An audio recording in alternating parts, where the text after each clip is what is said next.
Hello my fellow knights and warriors. This is my first video about the rules of the siege. Some may say if it makes sense to make different videos for this game, but I think yes. Why? First of all, it was released as standalone game, not just an expansion for Cry Havoc, but a standalone game as well. And it brought a lot of new concepts, some new rules that were different than the ones from Cry Havoc, and finally, some of them became key parts of the family. So I think it makes sense to tell you how this game was played and was made, and how it is different from the original Cry Havoc.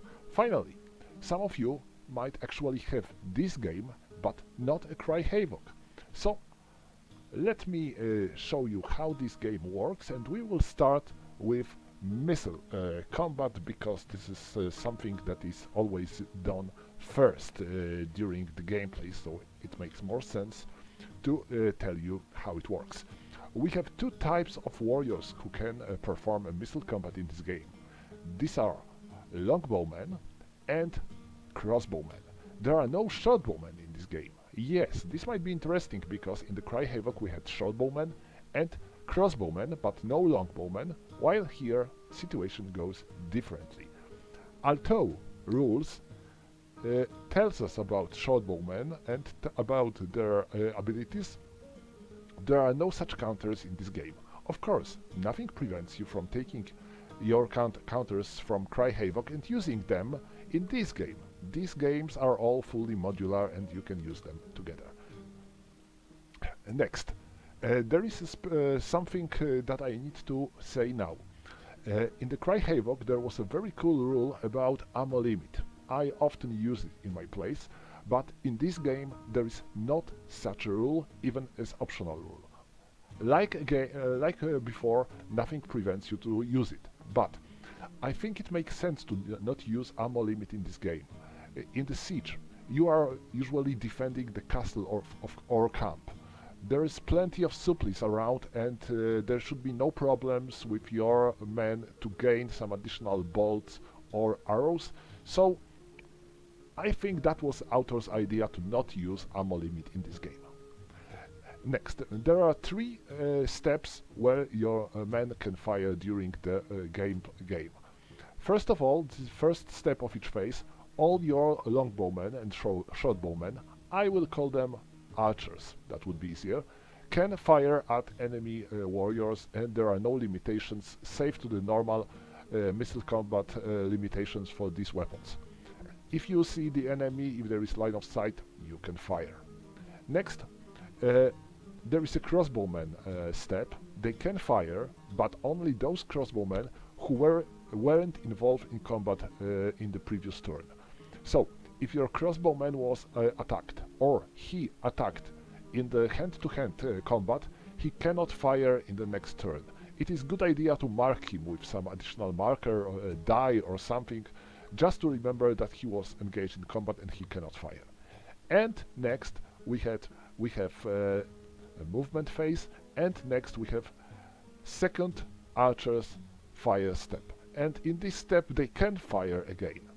If you remember Cry Havoc, you know that archers are very lethal characters. They can kill a lot of men, and this fact that they can fire twice makes them even more murderous bastards. Trust me, you hate enemy archers, but you love your archers. Now, when you know when and who, now let's talk about how. First of all, you need to choose all your targets before you are going to fire.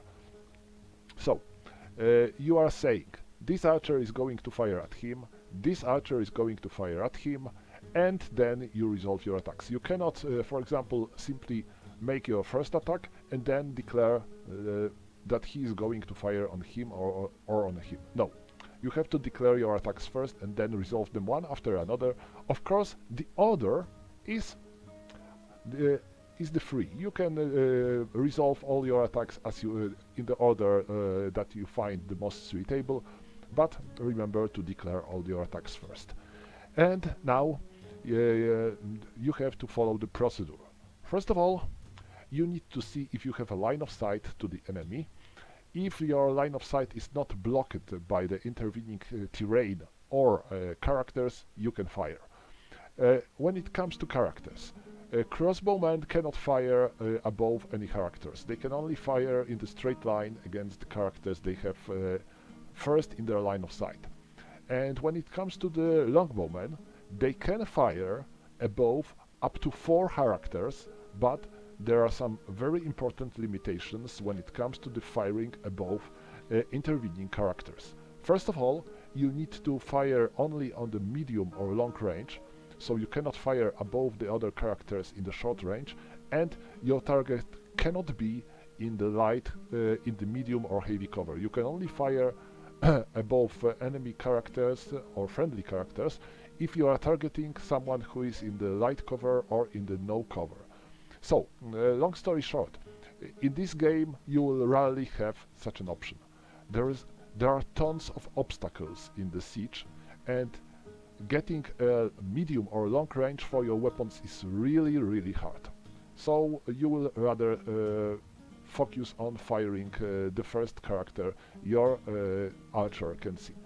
As for ranges, you need to check in the missile weapons range. There are 3 types of range: short, medium and long, and each weapon has its range. You can see that longbow has amazing range of 150 hexes at its long range, but trust me, this is not something you will see very often in this game. Although if you will play with more boards, maybe. This game comes with 2 boards only, but if you will add additional boards from Cry Havoc, then maybe you will get suitable terrain for such a long range. Otherwise, I don't think so. And now, when you know the range, next you have to see what kind of character you are firing at. There are 3 different tables, yes, 3, for 3 different types of targets. One of them is missile against mounted targets. So every time you are firing against mounted target, you are using this table. Next table is for dismounted knights. So if your target is dismounted knight, this means someone with Sir in his name, then you are using this table. This is something new that it wasn't used in the Cry Havoc game. And now for any other leg warriors, you have to use this column. So we know the range, the column, and finally the cover. Each terrain provides a cover. As you can see in terrain type table, some are heavy, some are medium, some are light, and some are none. Some may be infinity. And if her character is in infinity cover, it is unable to fire at him at all. And when you know the terrain cover, you have to check for the proper column in the proper table and make a roll to see how you managed to hit. Speaking of cover, there is one more important thing. If you have 2 hex target, like for example mounted knight, you have to choose the hex you are firing at. So for example, he can fire at this hex and there will be no cover, or that hex and there will be light cover for scrap. So remember to declare on which hex you are firing at before you are going to do so. And then you are making a roll with D10 and find the proper verse crossing the result you are getting along with proper column in the combat table. Then you get the result that you might get, and you can see that firing at the simple ordinary infantry enemies can be much more effective than firing at knights, and from the other hand, firing at mounted knights can bring you much more results because it can only harm not a rider but also his horse. Another thing which is new but quite important in the siege is the fact that if you are firing with wounded archer or wounded crossbowman, you have to add +1 to your die roll. This is something that wasn't used in the Cry Havoc, but I think it makes much sense because thanks to this fact, wounded characters are not as deadly as they were in the original Cry Havoc, where they could still wreak havoc with their missile weapons. Now they are definitely less lethal than they were. Now, let's talk about terrain, because terrain affects missile fire significantly. First of all, we have scrap. Scrap is something that we know from Cry Havoc, and it represents a bunch of bushes around the area. And now, scrap provides light cover when you are firing into the hex that contains scrap, but it can also provide a light cover if you are firing through the scrap. So, for example, if this archer would fire at him and he would be here, you can see this is clear terrain, but since line of sight crosses the scrap, then it provides light cover for him as well. Next, trees. Tree is another type of terrain that you may remember from the Cry Havoc. It is not blocking your line of sight if you are firing into the tree, but it blocks your line of sight if you are firing through the tree. This is a difference that you better remember. It is pretty obvious, I guess, because you cannot see through the trees. So if he's there, he has light cover provided by the tree, but if he's here, then this archer cannot fire at him at all. Now, let's talk about slopes, because slope is always something that provides some confusion in such games. So, in this game, slope rules were kinda clarified. If the line of sight crosses the lip of the slope, this is this line, and the slope hex is closer to the character on the lower ground than the character on the higher ground, then the line of sight is blocked. So let's assume that he's here, and also note that if the slope hex is in equal distance between shooter and the target, then the line of sight is blocked as well. So we have our archer, and now he cannot fire at this knight because he is in the same range from the slope hex than our archer. But if he would be there, then this would be perfectly fine for Ewin to fire at him. If he would be there also, but now there would be a light cover for him being on the scrap. If the line of sight crosses the slope, but not a top lip of the slope, it is fine, you can fire at enemy. If enemy is on the slope, and you are on the same level as him, you can still fire at him, but if you are targeting the slope hex, he gets a cover because of the slope. So slope provides medium cover, so it is better to avoid such situation, but you can see slope can provide you a serious protection against enemy missile warriors. Of course, if you are firing on the enemy who is on the same range and your line of sight crosses the slope, it doesn't work. So if he would be here and there would be an elevation and his target would be there, let's take him, and so they would be on the same high, and due to this fact we could simply ignore all the slope hexes. But if they are on the different high, we need to include slope rules to see if they can see each other. Next, the camp board provides two new types of terrain. First of all, trench.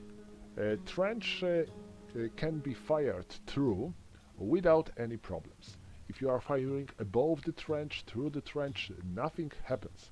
But if you are firing into the trench, then character inside the trench always gets heavy cover. So this is very good to hide your characters in the trench and move through the trench, throughout the trench, because it is It protects your characters from enemy arrows and bolts. And next we have tents.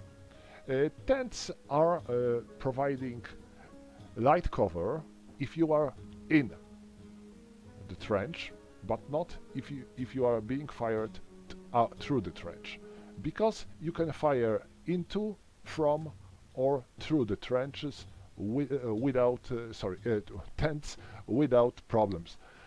The later games of Norman Saga exploited this theme and made tents a bit more complicated, but in this game tents are very simple and they provide no problems if you are firing through.